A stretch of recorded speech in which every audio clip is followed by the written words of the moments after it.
Analyse sur la liste. Bienvenue dans l'analyse. Bonjour à tous, vous écoutez l'analyse, une émission de Maïso.com. Rote tombé. Bonjour à tous, ici Paris, je suis Kerwin Maïso. Bienvenue à l'analyse, une émission de Maïso.com. Bonjour Kerwin, bonjour à tous. Ici Zurich en Suisse, je suis Willy Locassa. Bienvenue en analyse, une émission de Maïso.com. Bonjour Zurich, bonjour Paris, bonjour le monde. Merci Willy Locassa d'être là pour nous. Kerwin, c'était il y a 21 ans, au temps d'une éternité. Le 17 mai 1997, le 17 mai 2018. 21 ans depuis l'arrivée de Laurent Désiré Kabila, avec lui l'AFDL et le Rwandais. Mais avant de nous dire ce que vous pensiez à propos de cet événement, avez-vous de communiquer à faire? Oui, on va commencer par là. D'abord, on commence par souhaiter une bonne fête de la Pentecôte à tous les chrétiens du monde entier. La Pentecôte, c'est juste après la Pâque. C'est-à-dire que lorsque Jésus a été crucifié, il est mort selon la Bible. Il a été ressuscité le 3e jour, ou il s'est ressuscité le 3e jour, et lorsqu'il est monté au ciel, le Saint-Esprit est descendu, et le jour où le Saint-Esprit est descendu comme consolateur du monde, ce jour-là, ça s'appelle la Pentecôte. Et c'est une grande fête chrétienne que beaucoup de chrétiens célèbrent. Aujourd'hui, c'est le dimanche de Pentecôte, et demain lundi, c'est lundi de Pentecôte, c'est-à-dire pour des pays européens des traditions judéo-chrétiennes, lorsqu'une fête religieuse a lieu, généralement le dimanche, le lundi qui suit est une journée fériée pour permettre aux gens de récupérer. Donc, mayang animalamu, il y a Pentecôte na ba chrétien nyonso. Alors, avant d'appeler ça va communiquer, parce que souvent, monsieur Zaranalinga là, je vais commencer par féliciter, mais très chaleureusement, ma sœur, ma petite sœur, celle qui vient après moi, mademoiselle Kali Mokango Maïso, parce que elle a fait honneur à la famille. Elle a eu hier son diplôme d'informaticienne ou un diplôme d'informatique. Elle a eu son diplôme en tant qu'informaticienne à l'Université d'État de New York à Buffalo avec la mention très grande distinction.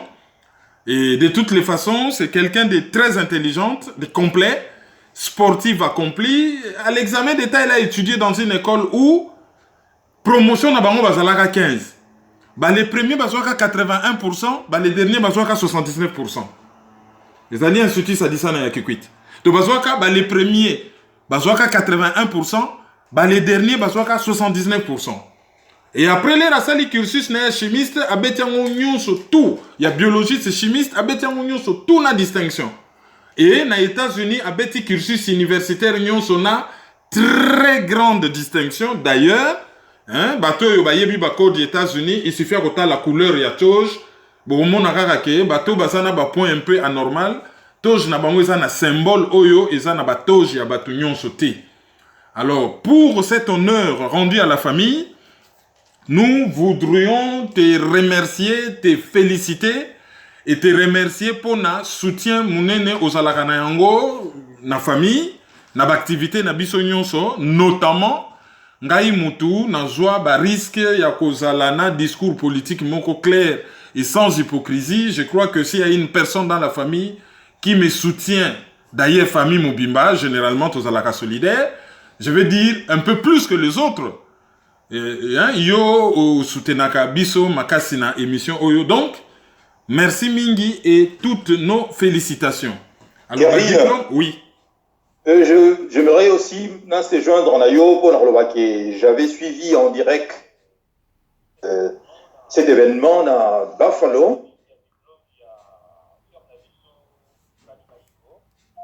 Oui, j'étais extrêmement ému tant à Monaki parmi les diplômes d'ailleurs. Donc je me rejoins, n'a profité également de l'occasion Oyo pour nous présenter sincère félicitations Oyo et Outi et Païa frère Naye Willy Locassa à Zurich. Naïbi Kazalaka très intelligente et a prouvé encore une fois intelligence naïve. Voilà, ma femme netiye, de tozali na besoin na bango na Congo, oyo ya lobby toza ko souhaiter et cela construit. Merci. Voilà, et dans la foulée, félicitations à la fille du professeur Matungulu, Oyope Azwaki diplôme naïe. Félicitations à monsieur Fidel Lemvo, il y a un diplôme naïe à droit, l'élo na université à Buffalo, que j'avais visité dernièrement, et on avait même beaucoup discuté. Mukolo Nakomaka na Buffalo, félicitations naïe. Et félicitations en tout cas, vous allez belé na Binonyonso, communauté congolaise, dans différentes universités américaines. Naye bakate que tozalaka 16 millions de banda. Na okaka on léon na tongo na chaîne Afrique Balobi, il y a 16 millions de Congolais libanda dont 12 millions à peu près bazoa ba nationalité ya awa. Tant on basaki ko traité article ba publié sur double nationalité na RDC. Donc na 12 millions ana devise na biso, surtout ya bana na biso fozala the sky the limit. Bana bazala na limite ata moko te. Va conquérir mokili, va conquérir ma diplôme, va conquérir ma connaissance, va kende le plus loin possible. Et na cadre kaka ba félicitations oyo, toko féliciter pe moi na nabiso Mathieu Charles Lokasa, c'est un passionné de sport et aye ko aboutir une équipe munene. To yebi ke lobby a toko banda ko tala ye na TV ndenge akobanda ko honorer biso. Après ba bonne nouvelle wana toko kota na ba nouvelle o ezali un peu triste. Tozali na ndeko na biso mubali, un jeune homme de 22 ans, kombo na ye Kenny Mukendi. Kenny Mukendi azali mwana ya Londres et akenda ki voyage na Brésil. Et kuna na Brésil abungi. Kobunga bungi, trace penda ezali na presse brésilienne, ezali na presse britannique. Alors, police brésilienne azosa la banquette, police britannique azali na ko assister bango. Ba détective privé bazosa la banquette na yebi que na Brésil bozali ebele ya ba congolais oyo bolandaka biso soki likambo wana esalamaki na ville oyo ozali parce que je n'ai pas le nom de la ville et que oyokaki ata information ata lisolo ko hésiter te ata muke ko benga biso awa na analyse to ko transmettre epa ya ba parents to yeba azali mwana moko ya ba problème te, c'est un musicien, c'est un rappeur ayembaka et akoli na milieu moko oyo ezali équilibré. Papa azali quand même cadre, maman azali femme d'affaires, bazali assis. Hein, toko lobate ko mwana déséquilibre, akenda ko luka vis. Non, c'est juste un musicien passionné, akenda ki na ko enregistrer ko luka bason, akenda ko enregistrer na studio na Brésil, akoti na studio, asali makambu na ye, akangaki babiloko na ye, azui taxi Uber, ake na plage. Et puis, na plage, ba yebit que mutakufi na maïté. Ça, c'est clair, mutakufi na maïté. Mais azali, wap. Oyo, nyos azali na ba nouvelle par rapport na liwa ya Kenny Mukendi à tenir biso au courant. Donc, vraiment, aider les parents à retrouver le jeune Kenny Mukendi, qui est très connu, hein, c'est un jeune rappeur à Londres. Ba yebaye na makama mobulute, c'est un garçon équilibré, sérieux.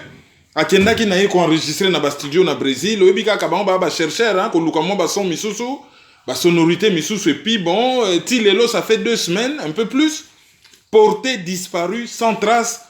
En tout cas, oyaza na ba nouvelle na ye, abenga na numéro ya analyse et to retransmettre très vite et pas y a ba parents. Et Kervin, y a-t-il d'autres communiqués à faire?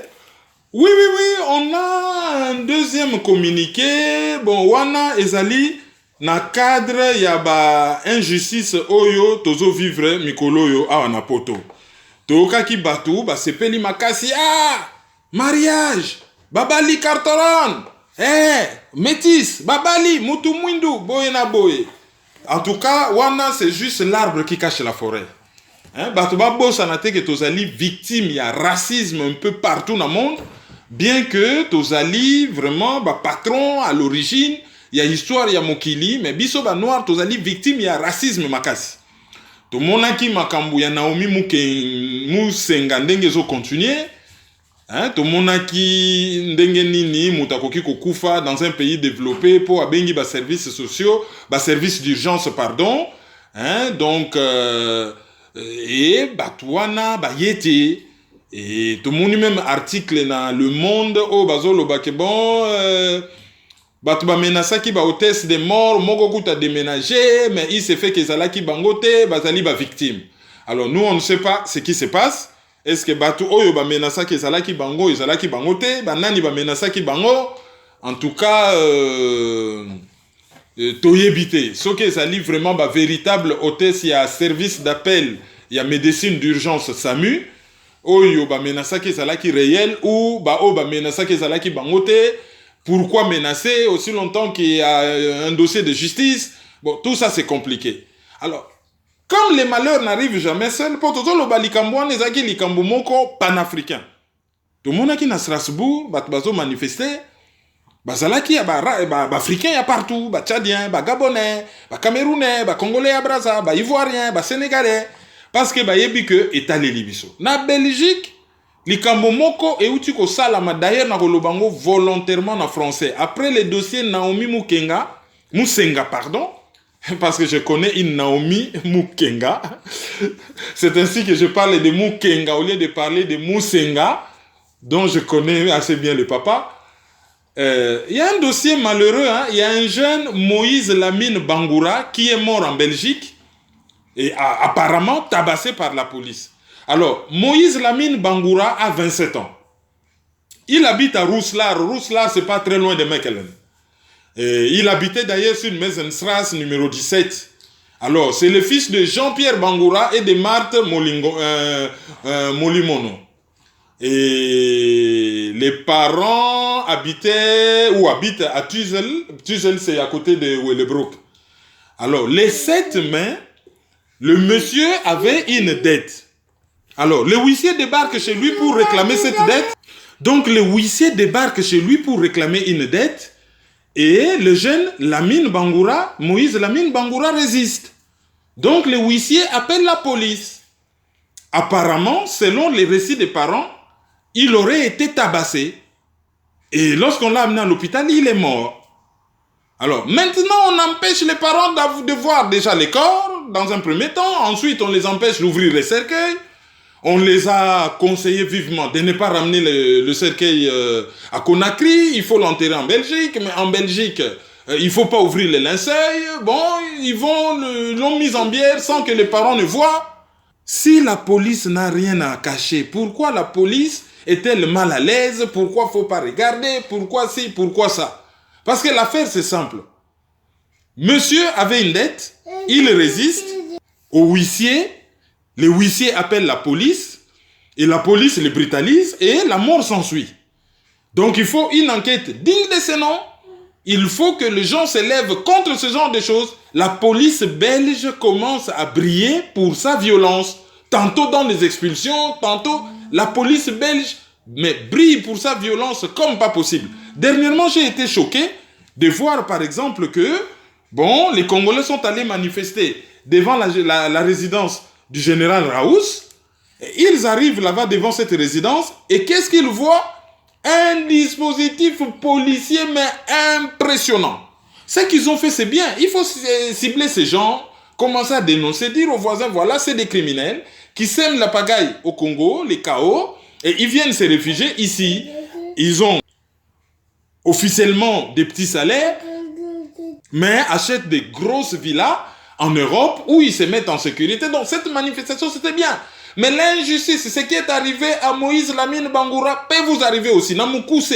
Et ça, n'a ndeko na biso ya Guinéen. Afani na Rousselard. Ezali kaka pene on Mechelen, Maline. Azaki na Nyongo, batindelie ba huissier, a résisté ki mouke a yebisi ba huissier ke boka ngabilo kanda kute to yo kana na kufuta ndamu ndamu. Ba huissier ba bengi ba policier ba ye, ba brutalizaki ye etango ba memi en hôpital akei kokufa. Et sikoyo bazo mema bango de gauche à droite et bembole sala na Rousselard, Moko et kenaki na Bruges, Moko Toyokio ezali na funérarium moko na morgue moko ya Bruxelles, ainsi de suite compliqué. Alors bon mon ateke etaleli ba Guinéen, ba Congolais, nyoso za na Belgique ou partout dans le monde, yayebi nouvelle wana. Bo partager ango na ba réseaux sociaux. Lelo ezali Moïse Lamine Bangoura. Lobby ekozala Moseka na Matondo. Donc, l'Eriozo Bundela, Moïse Lamine Bangoura, ozo bundela pe Mtumba, ozo bundela pe Moseka, ozo bundela Nzuzi, ozo bundela Likofo, hein? Ozo mi bundela Yomoko, oza komi batela, ozo bundela Ngoi. Donc tout ça là, keba likamwa netaleli biso to partager na ba réseaux sociaux de telle sorte que justice et salama, ce qui police mutabomiye, police a payé. Kervin, il y aura un troisième communiqué, c'est-à-dire Mbungu, les doyens des Congolais en Belgique, est décédé. Est-ce que vous avez quelque chose à nous dire par Nikamboana? Vraiment, lorsque un ancêtre s'en va, lorsqu'un patriarche s'en va, c'est une bibliothèque qui se brûle, comme on dit. Et celui qui est mort, c'est un monument dans l'histoire, il y a des Congolais ou des Bima. Et dans l'histoire, il y a des Congolais de Belgique. Mais en général, dans le monde, il y a des Congolais ou des Bima dans Mboka. Papa Joseph Mbungu Kundamana azali doyen ya ba Congolais à Belgique à Koufaki. Ndenge bozo ka kombo wana, papa wana azali papa ya journaliste Mbungu Mwema. Maman Mbungu Mwema azali mwasi pe ya journaliste, azali professeur ya journalisme Kasongo Mwema ya Mayamba. Donc maman Mbungu Mwema wa azali grande journaliste au Batbayebi, papa na ye à Koufi, je crois, oui, papa naye, donc son oncle ou papa naye, je sais plus. Mais bozo mona ba onyo to baza na kombo moko et abbé Gilbert Yamba, o ya groupe Epiphanie, apesaki message samedi 12 mai que doyen à communauté congolaise à Belgique, papa Mbungu Joseph nde atiki biso. Alors pour na boye ba vi na yebo kendena les infos en ligne des Congolais de Belgique ya Cheikh Fita. Boromon a quand même que le 12 septembre 2018, Oyo, papa Joseph Mbungu alignaki akokisa 95 ans. Na Belgique balobaka 95 ans. Alors, papa wana botami na 1923 na Kwango.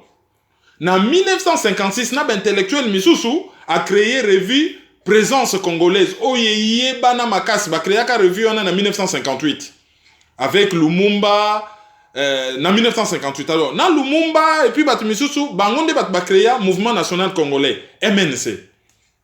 A comment beaucoup moko na kombo ya l'indépendance du Congo belge et l'avènement de Lumumba.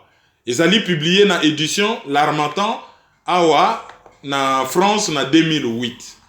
Alors, Azali, un des témoins, les derniers acteurs en même temps, il y a colonisation belge na Congo. Azali, une des rares personnes, Oyo Ayebaka, histoire ya Congo belge malamu, et d'ailleurs, entre 1958 na 1960, ce qui bokei na ba archive ya périodique na ye, Oyo ya présence congolaise, bokoye ba vie ya capitale, ba élection, congrès en 1958, bokoye ba makambo ebele.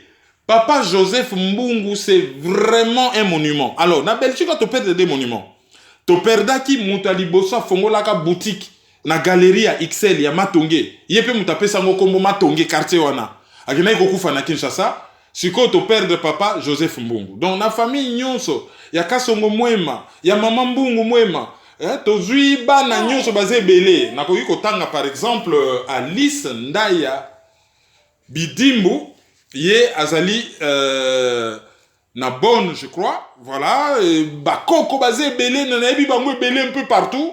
En tout cas, Nabino Nyonso, nous présentons nos condoléances les plus attristés pour papa Bakendaki Kokundaye, lobby samedi, na cimetière ya Molenbeek. Ye matanga et salamaki, en tout cas, nebandeli, nanda kunaye, oyo ezali na Molenbeek Saint-Jean. Azalaki kofanda na numéro 32/3 ya rue Joseph Diongre na 1080 Molenbeek Saint-Jean. Et puis bon, salaki matanga na paroisse Saint-Charles où ezali na Carevelt. Et puis bakende kokundaye, salaki messe d'action de grâce kaka wana na Saint-Charles. Et puis bake kokundaye na cimetière à Molenbeek Saint-Jean. Soki bozo le kakuna, boti kaka. Pe moi fololo lelo oyo bato bakomi na Belgique ebele mais bato bayaka kofongola nzela bango wana e biso pe to oyo toye nsima tomeka kosala ke ba oyo bakoya nsima na biso baya kokuta accueil na badroit ya bacongolais ya Belgique et évoluer par rapport na oyo bango bakutaka na époque au lieu que se détériorer. Donc tozali na ko rendre ye un hommage mais vraiment mérité. Na yango malobombo kayo.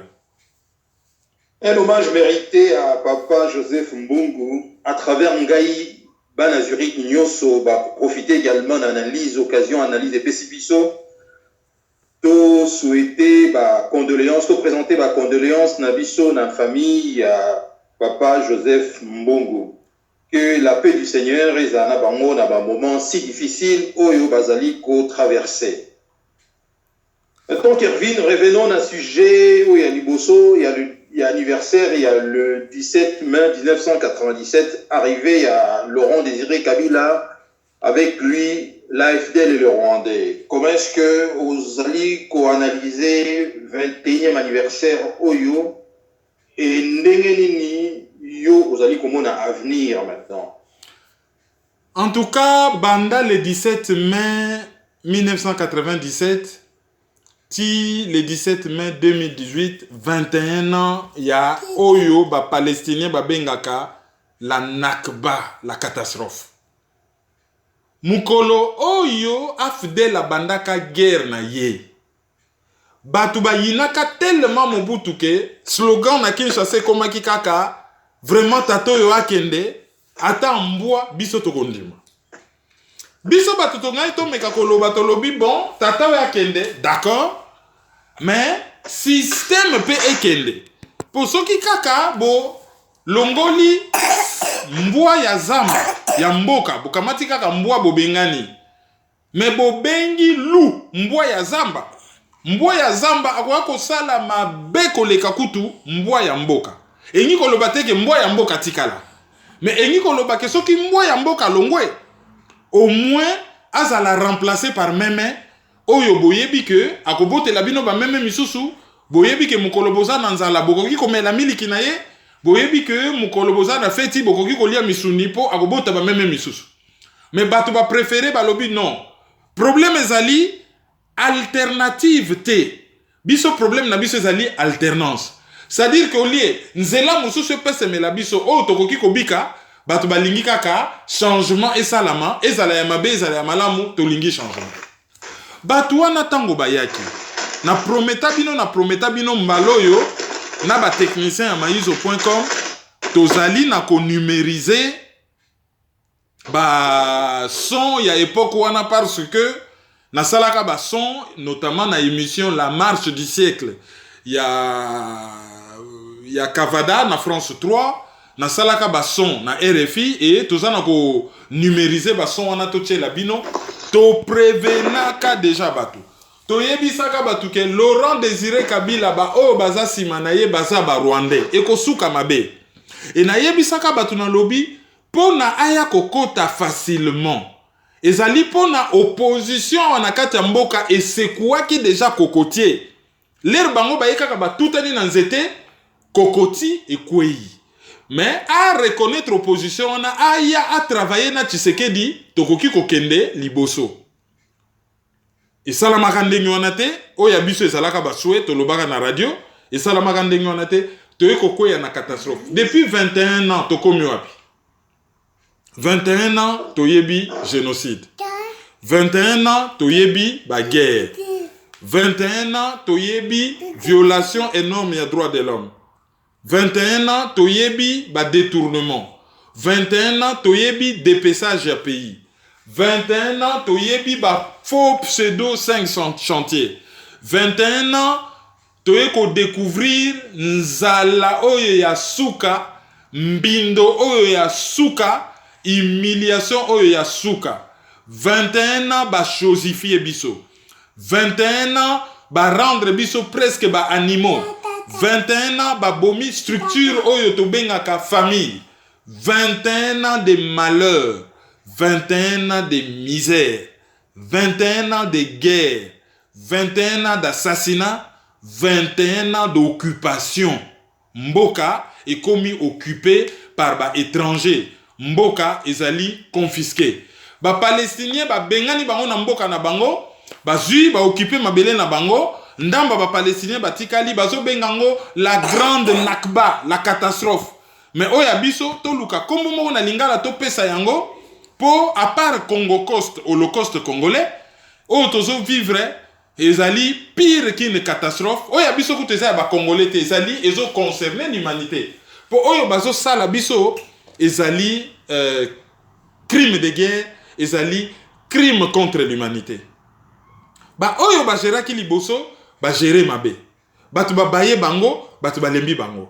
Ba généraux mobutistes, ba memi Mobutu ti na perte. Bangwana ba beta shit derrière, bazonge pa ya Kabila, prime ya trahison, bazawana bazolia, bazomela. Contre le peuple, bazalaka na bango na conscience ti. IDPS, oyo adai ko yebisa batu état de droit, tango batu ba beleli balobi, totelemela batu wana bazoya, tozomona clarté. Tshisekedi alobi te, c'est une affaire interne. Laurent Désiré Kabila zana droit ko bundela mboka, soka sepeli te, sepeli na likambozo le kana mboka te, azana droit ya ko bundela mboka, baya boyamba bango eza bandeko na biso. Batu ya IDPS nde batu bazali ko yamba afidèle partout, bomonaki même na kin, batu baye ko boma bino, batu bayamba bango en euro pardon, bayamba bango lokola ba libérateur. Tango ba komi na kin ba pesi ye merci ba pesa ka na mbwa ba boyi ko pesa ye primature a baluke li bango, c'était déjà tard, le mal il est déjà fait. Ba congolais ba lobio Laurent Désiré Kabila ye li biso ba rwandais ayela biso ba rwandais te azaki na pouvoir a na mutu te, mais ezali ba rwandais nde ba yaki na ye. Et tango ya linga baluke la bango ale aye ko comprendre eloko ni ezaki ko salama ba bomi ye moko alobaka lobi, je vous ai dit qu'il y a pas de rébellion, c'est des Rwandais na langue nini na lobela bino. Mais lelo oyo ye mutu ayaki nzela moko na bango azoloba keza ba Rwandais, mais ba congolais misusu ba commence ki ba lobi mboka ezo occupé bango basiliki ba Rwandais ba fandinye. Alors on a toujours cherché à savoir pourquoi bazo silika. Pourquoi ba koma ba défenseur ba rwandais ndenge wana? Avenir ya mboka ça dépend de nous. Et ça maboko na biso. To compter lisusu sur mututi. Le monde entier nous en veut. Droit ya autodétermination et concernant kapé ba congolais, ça dit que biso ba congolais to na droit ya kotelema. Kotelema na biso ezalité ya kotuna mutu conseil yo to ko sala ni non. Nous on fait ce qui est bon pour nous. Tobosana elite na biso bato ya mayele ya bwanya o bazali liboso na biso na ba domaine nyonso ba trahir biso. Elite militaire ba trahir biso. Elite économique ba trahir biso. Elite militaire bango ne batu fo basanga na bayibi makambo monduki bilamba makasi ba trahir biso. Elite économique bango ne batu fo basangisa mbongo te mbongo yango yo boluka biloko makasi bo défendre mboka ba trahir biso. Élite politique, nous n'en parlons pas. Corrompue, pourrie, toxique. Élite religieuse, nabiso, mawatro. Tozo souhaité koutou et soukaka ke lobby, papa yebisa bangwa le binonyon sobo démissionner en bloc. Ceux qui na Chili, ceux qui mboka ni ba démissionner pour na baka ya pédophilie, mais bino penza, bon longo parce que chez bino génocide des osalama bino bo fandinien. Ou bozo jouer rôle na bino te bozali un peu ambigu. Élite na biso ya société civile peut ba trahir biso ba koma ko luka na bango mbongo ba koma ko luka na bango pouvoir. Et à propos ya société civile, j'ouvre une parenthèse, nos condoléances le plus attristées na Paul Nsapu oyo a perdre mwana na ye ya liboso na Lille, mwana na ya mokolo loko ba préciser on a communiqué donc ngape na koki koloba yango pour na communiquer wana ba préciser quand même que mwana na ye asali arrêt cardiaque.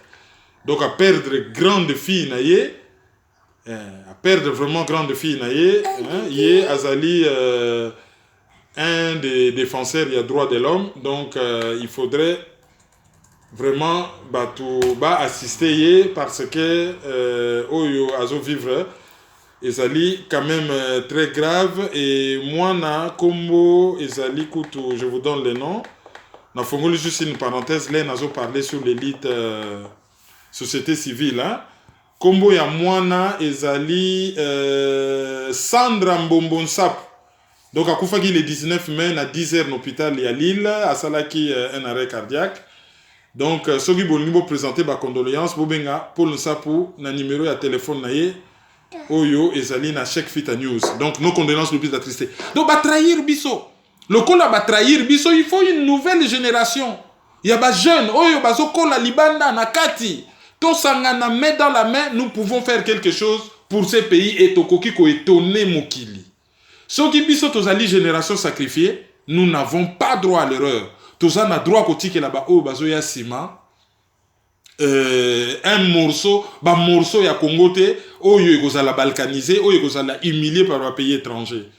Biso ba jeune ya lelo main dans la main, dénominateur commun na biso Congo, tribalisme na mai, régionalisme na mai, népotisme na mai, la main dans la main total à Congo. Pour ceux qui Congolais se libérer na ba talent oyo totonda nango, toza na ba possibilité ya kosala makambo ebele davantage pour le Congo. Donc, to vivre catastrophe, to koki ko mettre fin na catastrophe wana, ceux qui to lingi, to compter na biso sur motu, te. Kervin, na Lubaboye, parce que vous venez d'évoquer la Nakba. L'exil de centaines de milliers de Palestiniens lors de la fondation de l'État d'Israël en 1948. Mais il y a une coïncidence, et salami, entre la Nakba et les Palestiniens, Naoyabiso, les Congolais, c'est-à-dire te commémorer, pour ne pas dire qu'on fêter comme anniversaire, on a utilisé vraiment le terme moko, ils apprécient les commémoration, te commémorer ensemble avec les Palestiniens. On va donc commémorer 70e. Il y a Nakba, c'est-à-dire depuis 70 ans, 70 ans pour le français, et nous les Congolais ça fait 21 ans. Maintenant, je pense que vous me voyez venir, la question est, ça fait 70 ans que les Palestiniens vont souffrir. Est-ce que les Congolais continuent les sous-sous, sachant que tu salis 21 ans, donc 49 ans encore pour nous atteindre 70 ans? Il y a ma souffrance, il y a motindo yaboye. Pourquoi je l'ai dit? Parce qu'il y a beaucoup de similitudes entre situation et Congo et les Canaïs, la Palestine. Vous allez remarquer que la Palestine, c'est-à-dire absence, il y a unité. Et ça, la bande de Gaza, où ils allaient contrôlés par le Hamas et consorts, dans Jérusalem-Est et dans Cisjordanie, Bangonio Sobazali, na cohésion. Et manque il y a unité, Palestiniens, certains Palestiniens ont dit que depuis la mort, il y a Arafat, Bazali Lissous, na chef moko capable de pour réunir Bango autour, naïe pour lutter efficacement contre les Israéliens. Donc, parallèle, il y a la paix et Panabiso Congolais. Depuis la disparition de Yamouzé Laurent Désiré Kabila, nous n'avons plus un chef capable oyo tokoki ko sini retour na ye yango tozomona ba trahison de mouti koloba awa aux élites intellectuelles, économiques, culturelles, élites nyonso ba trahir mboka na biso Congo. Est-ce que Kervin Maïzo, nous ne sommes pas sur le même chemin que les Palestiniens, c'est-à-dire 49 ans encore où il y a souffrance, ou bien sursaut d'orgueil Moïro Salama et pas il y a pas Congolais? Parce que comme je viens de vous le dire ici, bah, ressemblance et Zali Makassi, la Palestine et notre pays. Parce que ceux qui soutiennent bah, les Israéliens, ce sont les Américains. Ceux qui soutiennent Kagame et ceux qui nous fragilisent, ce sont les Américains et les Israéliens. Est-ce que la Nakba et Abisoba Congolais et qu'au durer les sous 49 ans, Kervin Maïso?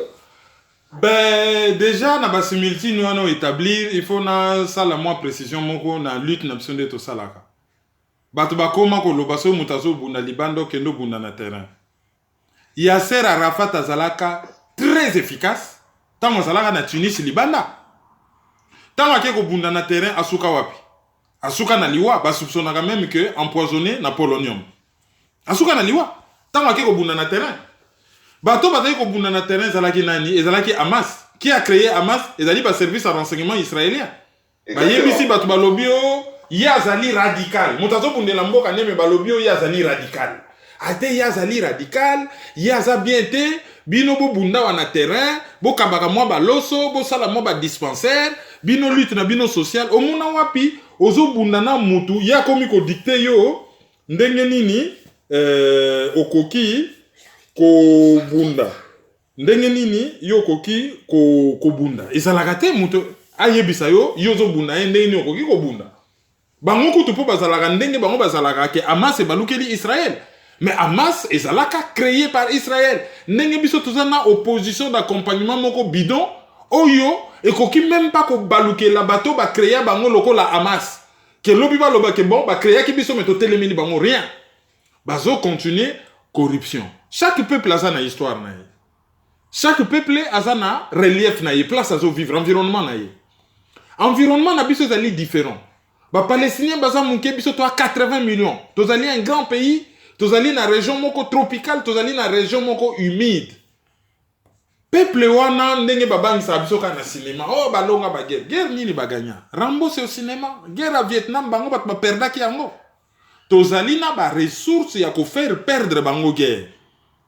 Mais à condition que tozala na ba vrai leader et to mettre hors d'état de nuire cette opposition bidon d'accompagnement. Oyo, biso tongi to bunana munguna, bango batelemi na katikati bazo pekisa bitumba. Soki to mettre bango hors circuit, to kotika la siko face à face biso na bangona. Et, ba occidentaux, ba yebi ke mokili changé, hein. Talandenge ba russe ba se retrouver na Centrafrique. Ba zape na Burundi. Ba yebi ke so ba russe ba koti likambango, e kokome na bango yombe. Donc, bazana ba raison que soki to tombo ki réellement, ba ko lâcher l'Est. Ba lâcher ba la mogote, Bapa ya côté, boya to solo là, to bongisa, hein, libala beba qui met to bongisa libala. C'est comme ça que les choses peuvent se passer. Donc, on a un espoir. Il y a des Palestiniens, ils allaient un peu camoko, un peu spécifique. Bisoto zali na ba levier, oyo koki ko permettre bisoto s'en sortir. Mais, mabe na biso kaka, trahison, il y a élite na biso. Tant que tu banda ko teleme la élite wana, ça sera déjà un début de solution. Oui, mais Kevin a fait ça exemple parce que on évoquait la Nakba et puis la commémoration en gros ils ont presque passé au même moment. C'est-à-dire il y a les Palestiniens le 15 mai, il y a eu ceux le 17 mai. Et j'ai regardé également sur le terrain la Palestine. Les Palestiniens pour l'instant va rejeter la classe politique Nabango, va trahir Bango. C'est également la même chose bien évidemment. Au outil fustigé, opposant d'accompagnement d'enge yo obenga bango. Mais biso à la diaspora, nous sommes déjà vent debout dans le bara depuis un certain moment. Ceci te comprenez bango, c'est la raison pour laquelle nous luttons pour que politiciens entre guillemets te mettre bango hors d'état de nuire. Alors je profite également, si j'ai continué la deuxième, c'est-à-dire l'arrivée, il y a Pol Pot africain, en l'occurrence Paul Kagame à Paris, la date le 24 au 26 mai, na salon Moro va invité à Vivatech, où ils allaient dédier la nouvelle technologie et en France. Comme vous le savez, comme Bison Stoyebi, Kervin Maïzo, le Rwanda a coltan, mais azan ango suffisamment pour exporter en monde à comme plaque tournante il y a pas coltan.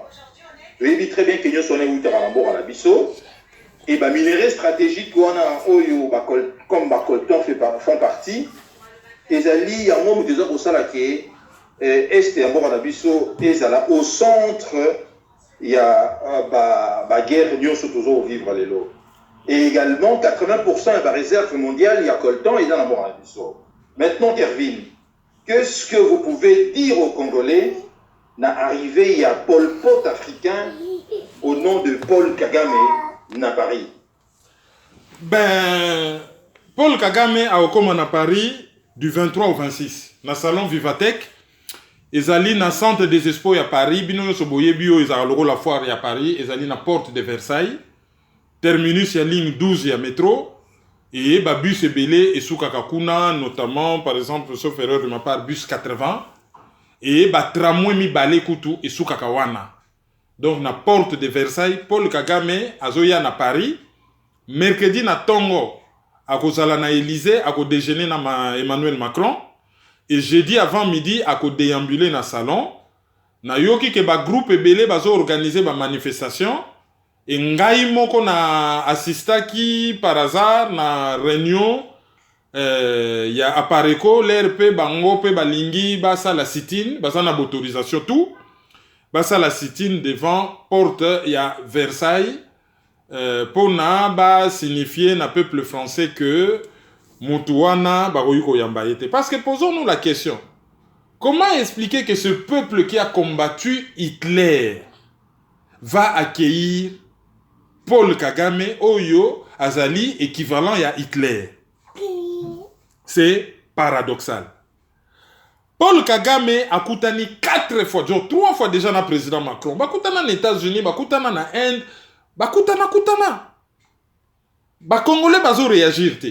Tout ça na possibilité à réagir. Les bazo koutana.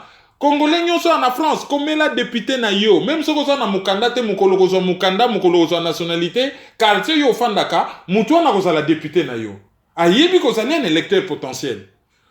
Comme la mère na yo, soko yebi kazali mutu ya mouvement ya Macron, comme la ye lettre, c'est la ye ba livre. Comment France ezali ko se faire humilier bomituna. France a sauté l'intérêt économique. France a kena ko mener opération moko Artemis na Ituri. Ba kena na bango ba recherche na bango minier. Total la sala ba prospection minier na parc ya Virunga. Ayebi que ako gagner gros. Mais qui gère le Congo? Nani azali véritable président ya Congo? C'est Paul Kagame en bazo solana ye. Ba bengi na Vivatech en tant que qui? Ba bengi na Vivatech en tant que mukolo coltan na mukolo cobalt, deux minéraux oyo ezali capital na ba nouvelle technologie. Aye wana loko la commissionnaire ya coltan, ya ngona ba bengi coltan oyo Rwanda azali na ngote, mais curieusement akoma exportateur munene. Pourquoi pays à Mounene, membre à Conseil de sécurité local la France, Azali Kondima, qu'on se fait humilier? Azali Kondima, qu'on se fait humilier. Yebitina, que ben intérêt oyo ya ko tirer derrière Ezali énorme. To yebi Kadhafi yaka ou après Babalou Kélié. Ça, on n'en disconvient pas. Mais Paul Kagame a zoya ko se suyer makolo a en France, mais comme sur un paillasson, et l'obata Ramatoulayad. Alors, ezali soni munene, ba Congolais, oyo ba lukaka, muto penzake, azali sous-traitant. To yebi ke boccidentaux toza chez bango. To kolobe laka bango ba na biso. Mais sous-traitant oyo ya africain. Pour boccidentaux ba sa laka ba africain. Soko tali financement ya guerre ya Afdel. Ezalaki Jean-Philippe Roule. Africain. Azana ye mundele mais Île Maurice. L'analyse mon alobaka réunionné par erreur. Île Maurice. Africain. Soko tali famille Oppenmeyer. Bah Zimbabweens mindele, ils utilisent que des Africains. Quel que soit pour son abango. Philippe Roule, Africain. Oppenmeyer, bah Africain. Bango bah utiliser bango pour na financer guerre ya Congo. Nelson Mandela, oh bah utiliser Africain. Obasanjo, Africain. Paul Kagame, Kaguta Museveni, bah Africain. Bah utiliser bango. Avant de s'occuper de mindele, il faut que les Africains payent. Et soki to lingi, to la kisake, nous sommes un grand peuple. Mutu na mutu, atiki étiquette na ya côté. O ngai Apareko. Ocha à côté. O ngai IDPS. O ngai ensemble soki nini. O ngai soki elogo nini. O ngai boyo soki parti politique. Soki side soki nini. O senko. Bon, toujours à côté. Objectif Paul Kagame. Bokanisi que soki 10 000 Congolais, dans le respect de la loi, va se retrouver devant Salon Vivatech. Jeudi na Tongo. Vraiment, ma caméra changé. Je dis bien 10 000 Congolais. Toza combien on a dans la région Île-de-France KKA? Toza combien dans la région Île-de-France? 10 000 Congolais dans le salon wana. Oyo ba télévision ya monde entier bazali wana. Ba société nyonso bazo piller na Congo ko sale la bana mike. Bango nyonso bazali wana na salon. Mais bon, ce jour-là, bat bako kende ba misala na bango. Etali bango te, etali makamba komba. D'ailleurs, ba misusu ba robele la wana makamba batangbanda. Ba combattant misusu soka parekonga na oyate. Mususu atali alobi bon ye, lokola ye fois la star ya batutu, soki ezali nga na komila kisana tie ba vidéo na sali ba direct na nga oui. Mais soki pe ezali nga ite non. Groupe moko asengi autorisation, momona ba groupe musu bazo luka, oli basala kaka autorisation à groupe aliboso, bazo luka, basalela autorisation ya bango moko privé. Donc ozomona mwa biloko mike wana muto yo to lukaka ye wana. Il faut peuple français ba comprendre que oyezo sala ma wana eza normalité. Ba comprendre yango mais dans le respect de la loi. Ba manifestation wa ezalaka encadré. Yako yana plein de gardes du corps ba Joana bango ko beta bo ba hésitaka te. Yo congolais le okendoza isolé à côté ba beti yo légitime défense et l'équipe nango pekaka na passé simple du moment que aye ko fongolela ba français porte ndenge nini ba ko piller est ya Congo. Donc ezali vraiment occasion ya ko telemelaye. Biso ba africain to yebaka ko se faire respecter te. Yangona bazo sakananga na biso boy. Vous vous rendez compte par exemple le président Macky Sall a inauguré place de l'Europe na Ilia Gorée. La porte de non-retour place oyo ba africain belé ba kenda bo wumbu na Amerika. Azo inauguré place de l'Europe. Pour nanga ezali c'est comme si ba sali boulevard moko boy na Tel Aviv na Israël comme onango boulevard Adolf Hitler. Ezali on dirait bon ba yeka en plein kin ba sali boulevard Paul Kagame. Ezali on dirait ba kei en plein na yebite soke ezali Antananarivo na Madagascar ba sali boulevard Général Gallieni. Oya silisa bango na Madagascar. Ezali on dirait na Yaoundé na Cameroun ba sali boulevard Pierre Mesmer. Oyo asasa bango ko sasa yebi ba liwa ya ba nationaliste camerouno ba bundaka pour l'indépendance. Yango na kutu na Côte d'Ivoire bazalaka na boulevard Charles de Gaulle na boulevard Giscard d'Estaing. Parce que kabango Afrique mobimba ba yebaka te. Ya manque ya respect, bato bazo salama bekoleka bango wanande koto yo bazo ya bango en euro et biso tozo réagir te. Et les autres peuples africains to informer bango te tala mabe mutu wana zo sala aroya na ye ba congolais loko ni bazo bunda kuna. Et ba congolais ngo ba kotala boye devant Paris Expo 50 personnes. Il est ba image ko yana pokwa banani ko babanda ko seka kaka bande ko na bino ba congolais bazalaki ka 50 manifestation na bango na ya batuya mais bon quelle que soit la durée de la nuit le soleil finira par apparaître ba ya Paul Kagame azo teka mbisi na liboke liboke na kwanga ya baninga. Mais aye bakatande le mokolo tonga koboto la tonga et ekosuke la ye mabe kolia na occidental kolia na ndoki et kalamingi te ako apprendre yango. Oui mais Macron lelo a commis comme si copé ça va te leçon tout ça bango va telemeli le président vénézuélien Nicolas Maduro. Par contre là il y a Paul Kagame. Alors que rapport que Belé et Salama ya ONU et Fistijaye et Accusaye na massacre divers et variés. Kervin,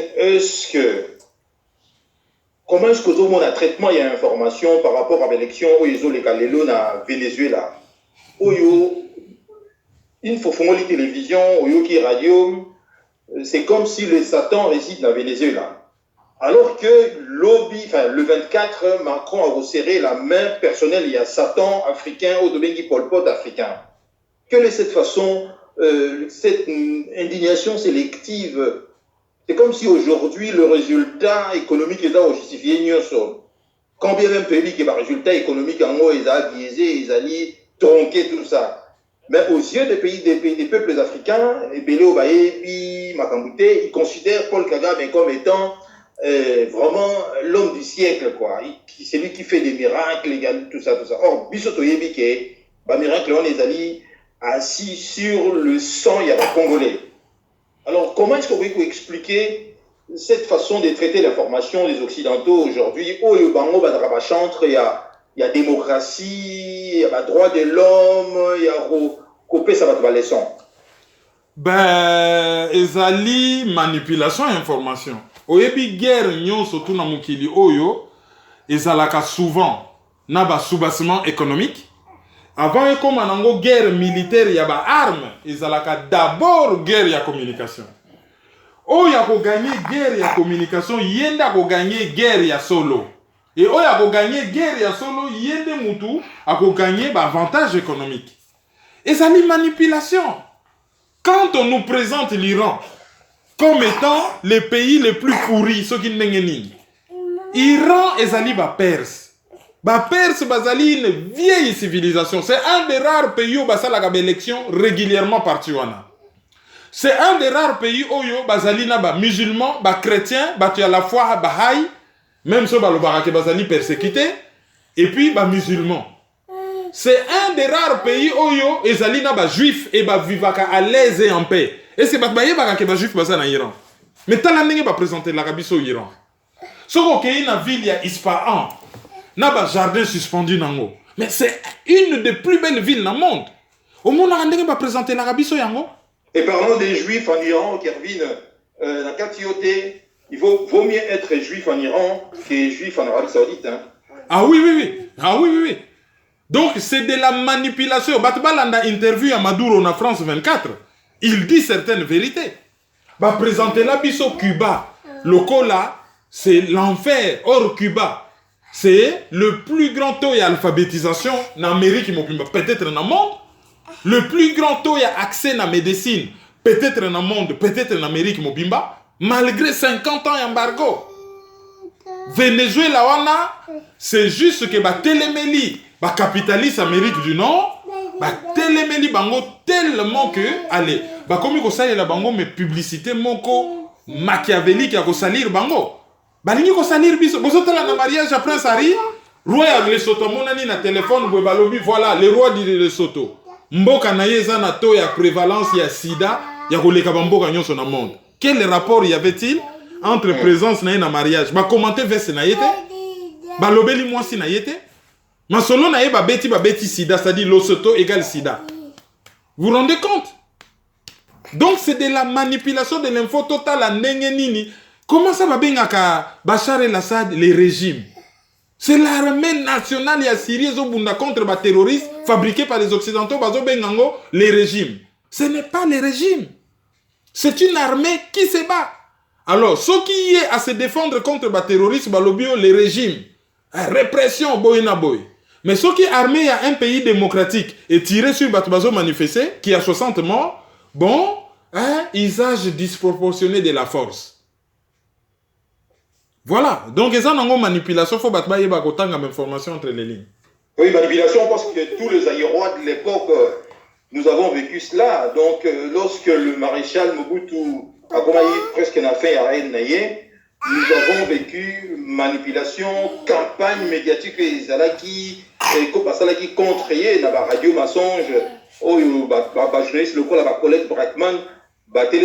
Donc, Busso, Zaïrois de l'époque, congolais aujourd'hui, nous avons cette expérience-là, il faut comprendre que ce qui est télévision, médias mainstream, encensé homme politique moroboyé, c'est-à-dire pour fustiger, c'est-à-dire que celui-là, il travaille pour son peuple. Par contre, au Betela Maboko, celui-là, il a travaillé pour avoir intérêt partisan,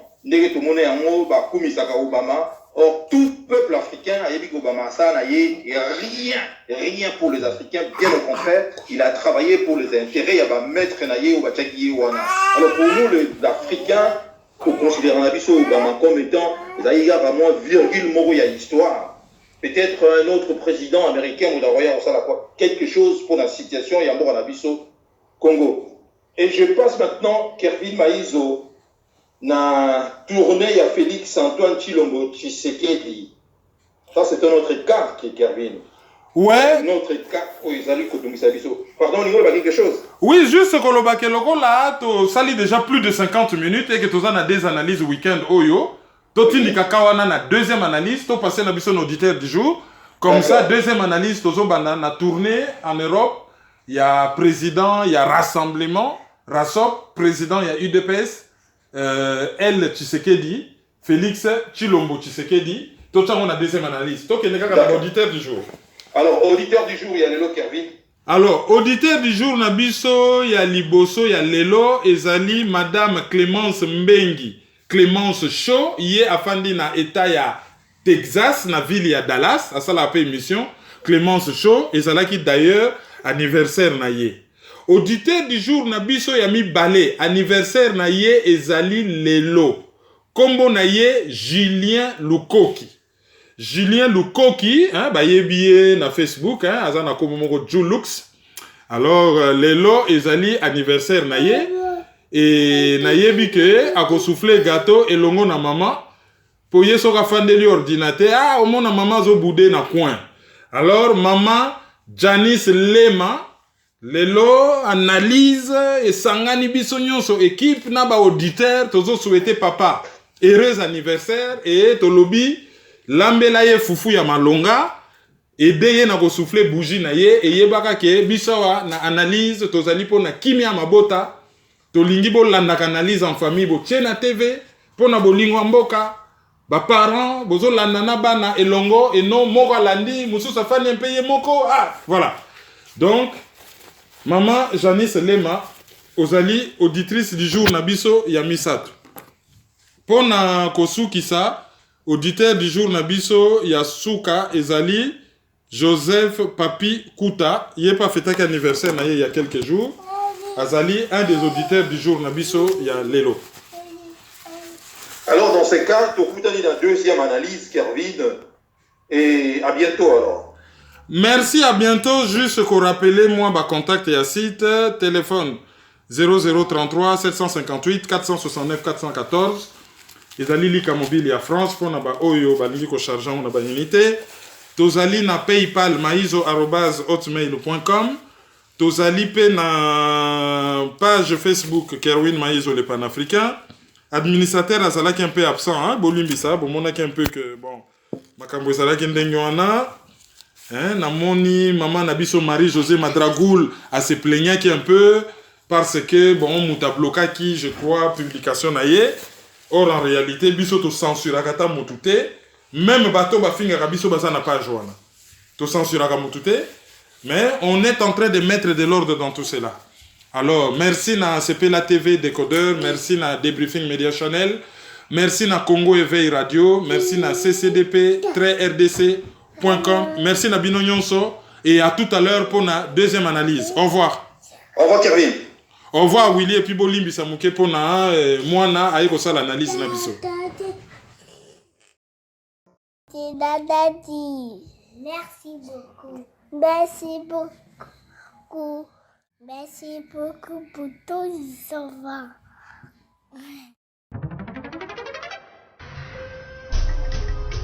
Yo, petit à petit, Kerwin implique Banakin. Tout à ici, tout à par là, tout à autant. Tous les milliers qu'on fout là. Peuple congolais. Yo, qui n'a l'autre d'abord colocataire? Où les amis colocataires? Qui n'a l'autre d'abord colocataire? Où les amis colocataires? Qui n'a l'autre colocataire? Où les amis colocataires? Qui n'a l'autre d'abord colocataire? Où les amis colocataires? Donc c'est soutenir.